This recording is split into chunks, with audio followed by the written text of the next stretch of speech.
BookTube. Welcome to Lizzie Faye Loves Books. I'm Elizabeth, and this is going to be part 2 of my April wrap-up. Now, I did a wrap-up for what I read for the first 10 days of April. This is going to be what I read from April 11th to April 20th, and that included the majority of the Genrethon and then part of the Authorathon, which is going on right now. I just can't resist a good readathon. I am so motivated by readathons. I have neglected a little bit of my housekeeping in order to participate in some of these readathons, but I am in such a reading mood right now, and I know that that's not going to last forever. So while I am motivated to get a lot of reading done, I figure I may as well strike while the iron is hot, as they say, and read as much as I can. And if a readathon will help me to meet those reading goals, then that's awesome. The Genrethon took place on April 10th through the 17th, and it was hosted by Joss from Squibbles Reads and a few other wonderful people that I cannot think of at this moment. And I read from 8 different genres. Now, 3 of those books I didn't finish, but I read a substantial portion of those books, so I'm still going to show you what they are. But it was really all about reading a variety of books. So I'm excited that I read from 8 different genres, and let me show you what they are. So the first day of Genrethon was the last day of TBR Takedown 3.5. So I've already talked about this book, The Storied Life of A.J. Fikry, and it is written by Gabrielle Zevin. This I counted as my first book for Genrethon, which was literary fiction. And if you would like to hear my thoughts on this book, please take a look at my Part 1 wrap-up for April. Then another book that I've already returned to the library. The book I had was a bind-up of quite a few Edgar Allan Poe short stories, but I noticed on Goodreads that this particular short story has actually been published as its own volume. So I am counting that as one of my books. It was The Mystery of Marie Roget. I believe that's how you say Roget. And that genre would be a mystery, and it's also a short story.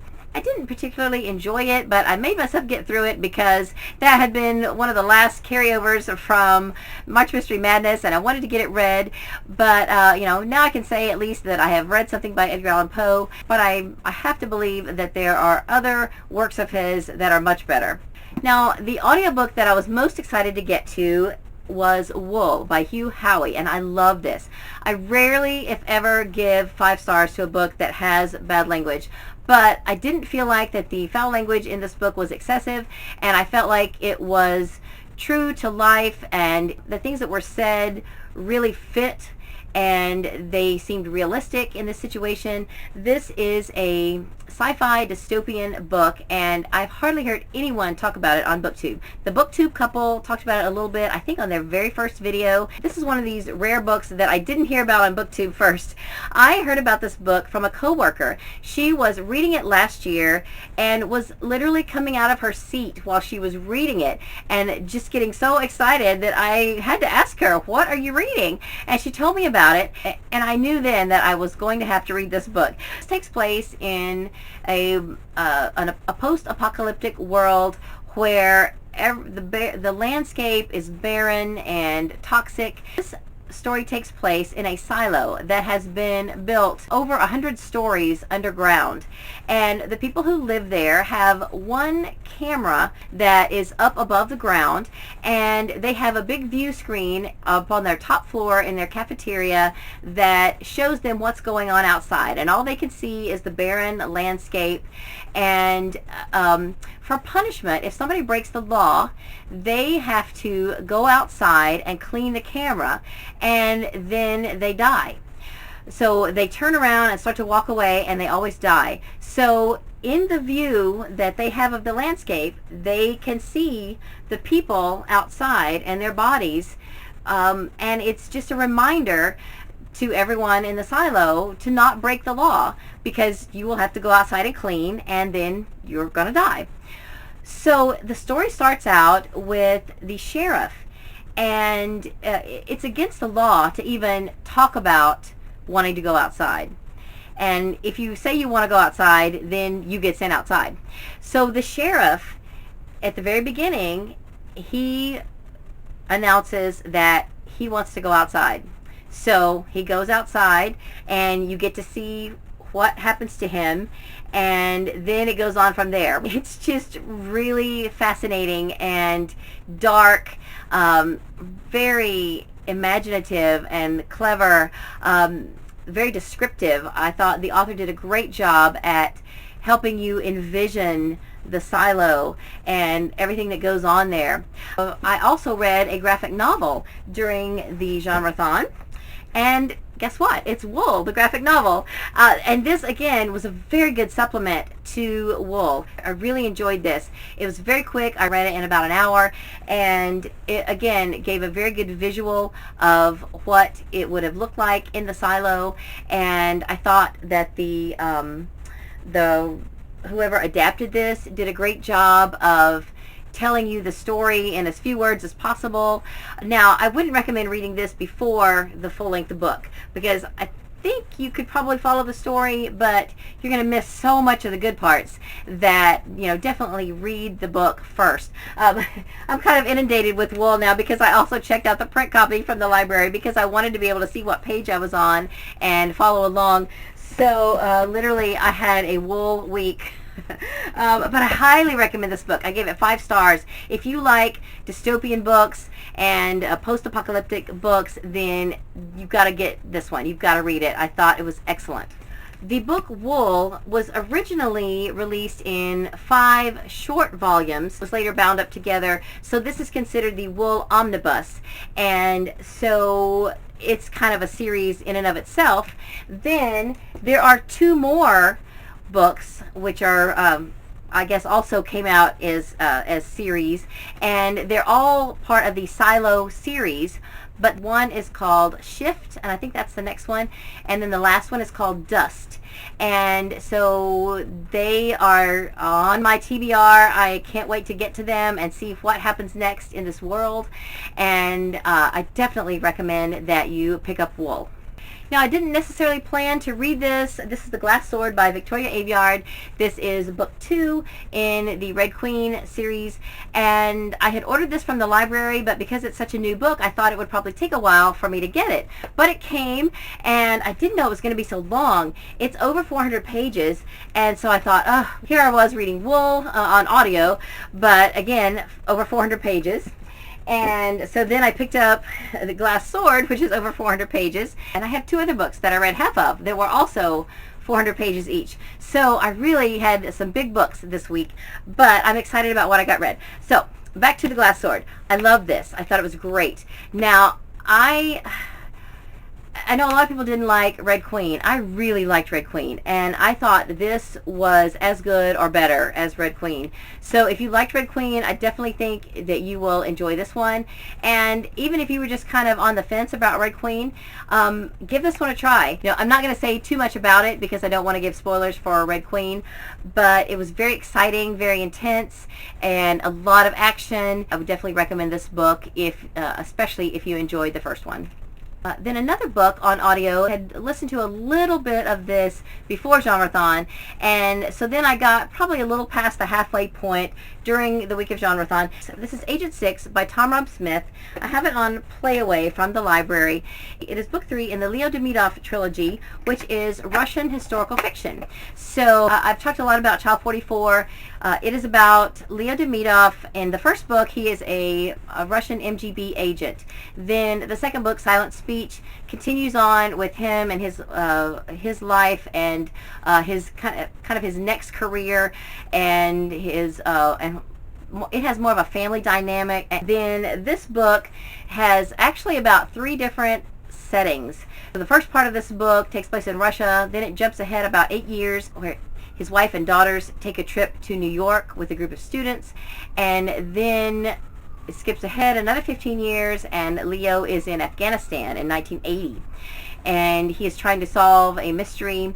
And then it goes for a couple years. He's in Afghanistan, and then he goes a couple more places. So it really, there's a lot of moving around in this book, and you have to really pay attention and follow what's going on. But I thought it was a very good conclusion to the Child 44 trilogy.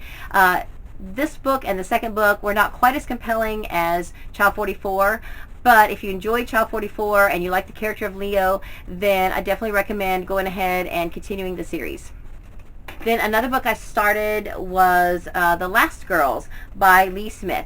I listened to the first half of this in my car during Genrethon, and this is probably, I think you would consider this chick lit. It's about 12 women who took a raft trip when they were in college, and now the majority of them have reunited and are taking a boat trip down the Mississippi to, and it kind of goes through their stories. It bounces back and forth between their college days and what they've kind of gone through and are telling each other as they're reminiscing and catching up with each other.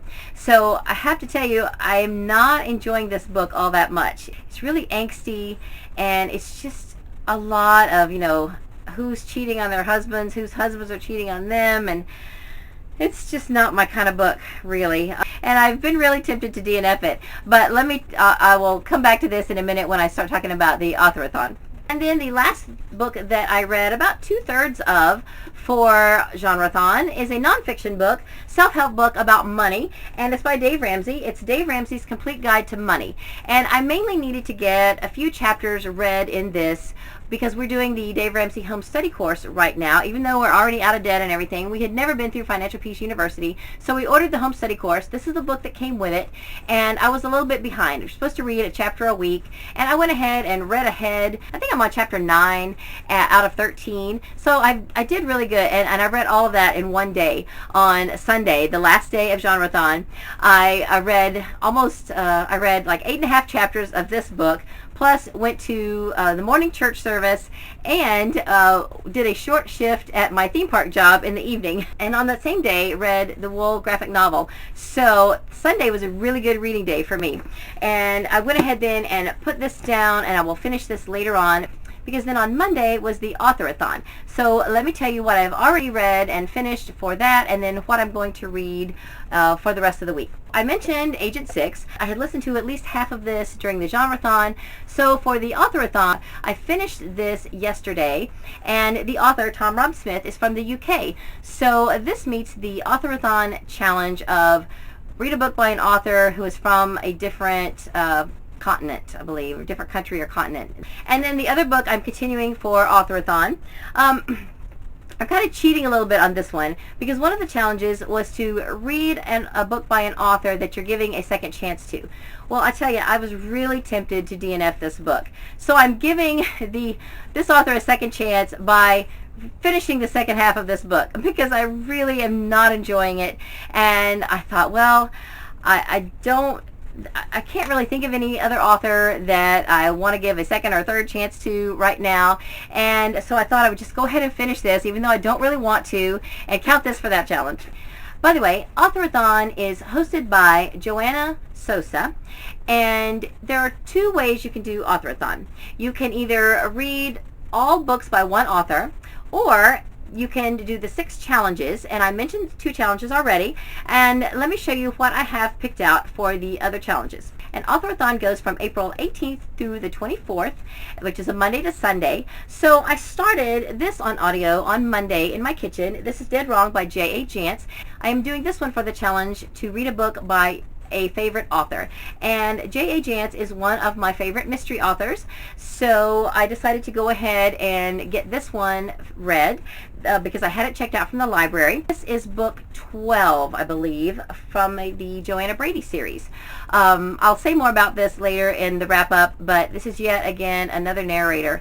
I have had more angst with the narrators because the narrators keep switching in this series, and they all pronounce names differently. And it's so frustrating. But anyway, I'll talk about that later. I am about halfway done with this at this point, and will finish this within the next couple of days, hopefully. Because I'm listening to this in my car, and it is very adult, and I really don't want to play this while my kids are in the car. One of the challenges is to read a book by multiple authors. I picked up Mr. Popper's Penguins on cassette tape by Richard and Florence Atwater. And so it's got 2 authors, so I decided that I will go ahead and put this in my car. So when my kids are in the car, I will listen to this, and then when they're not in the car, I will work on this. You know, that way I can make use of all the time in the car and still be able to make progress on 2 different books. Then I have another audiobook that I have downloaded onto my computer, and it's called Dietland by Sarai Walker, and that is a debut author. That book came out in 2015, and that is her debut book, and I'm still figuring out how to listen to it, though. It's it's from the library, and it's through a site called Hoopla, and I was able to sign on to the site and download the book, and I clicked play, and I heard a little bit of it, and then my daughter came in and exited out of a couple of things, and for some reason I can't get it to play again. So I've still got the window up where it says play, but it's not playing. So I've got to see if my husband can figure out how to pull it back up, because I want to listen to that. And the other challenge is to read a book by an author that's new to you. Well, of course, that's her first book, so she's new to me, so I can count that book for both challenges. But I do have another book checked out from the library that I am planning to get to before the end of this month. So if I finish all 5 of those books and I still want to listen to this is Room by Emma Donoghue. I mentioned this on my TBR already for this month, and so I definitely plan to get to this, and I just don't know if I'll finish it before the Authorathon is over. Now, you may have noticed that all of those books are on audio, because here's what I decided to do. When I was deciding if I was even going to do Authorathon, I was looking at the TBR that I had already planned out for this month, and I was able to incorporate 4 of those 6 books I showed you were books that were already on my TBR. And so then the rest of my books were print books, and 4 of those books are all by one author. So I kind of got the brilliant idea that I would go ahead and do Authorathon both ways. So I will complete all of the challenges on audio. Then my print books will all be by one author, which is Nancy Atherton. Nancy Atherton writes the Aunt Dimity series. I read one Aunt Dimity book for March Mystery Madness, and I loved it. So I have already finished the second book, which is Aunt Dimity and the Duke. This was really good, but at first I couldn't figure out who the characters were, because the main character in the first book was not in this book. And so then I thought, well, it's just a whole new family. And then I realized, finally I started tying it all together, because I went back and looked at the first book, and there are some side characters in the first book, and this is their backstory. So this takes place actually a few years before the first Aunt Dimity book, when Aunt Dimity is still living. Now, she's really not very present in this book. She's in the prologue and kind of introduces what the story is about. Then they mention her a few times throughout the story, and then puts in a tiny little appearance at the end.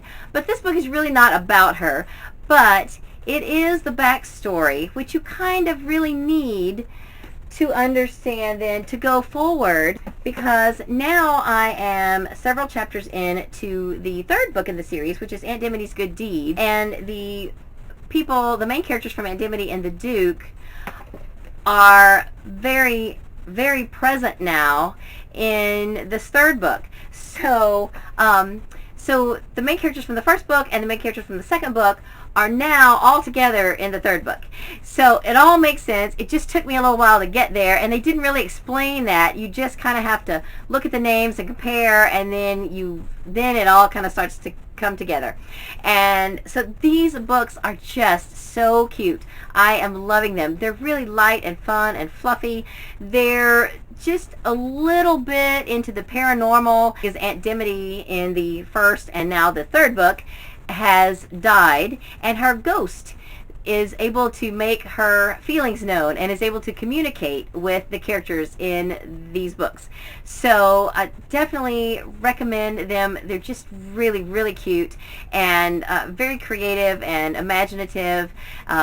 So I am now, as I mentioned, I'm reading Aunt Dimity's Good Deed, and then move on to the third book, which is Aunt Dimity Digs In, and that may be all I get done in the 7 days, but I would like to go ahead then and continue on with the fifth book in the series, which is Aunt Dimity's Christmas. It's not as long as the other 3 that I'm reading this week, so I might be able to get it done during Authorathon, but if I don't, I probably will still go ahead and read it, because this is the last one I have in the sequence. I have a few other Aunt Dimity books, but I don't have book 6, and then I can move on to something else.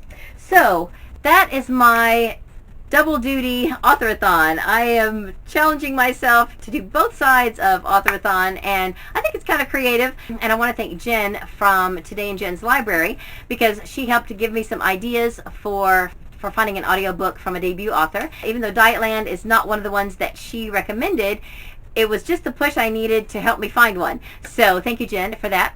And so then for the rest of the month, I'm not planning to do another wrap-up until the end of the month. So I'll do a wrap-up for the last 10 days of April. And a few other books that I have on my TBR that I've already mentioned, I'll just briefly mention again. I keep postponing Muslin Mystery by Vera Dodge. I definitely want to get to this.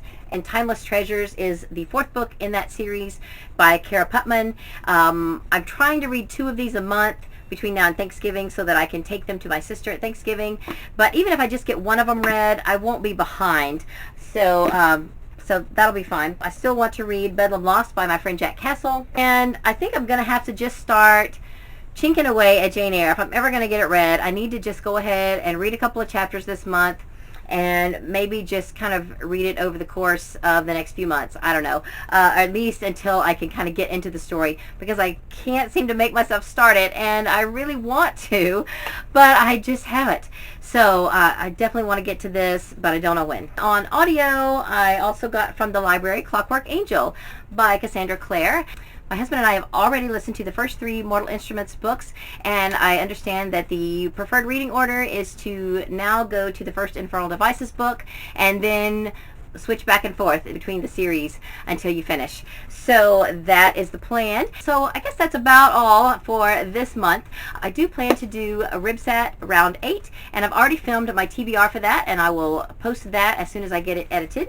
And then after that, I plan to read some middle grade books. I plan to participate in Middle Grade May Reads. That's sponsored by Accost from Accost with a K and Patty from I Smell Books. That's later on in May, but I've got a whole month of middle grade books lined up to read, so I'm going to go ahead and get started with those right after RibSat.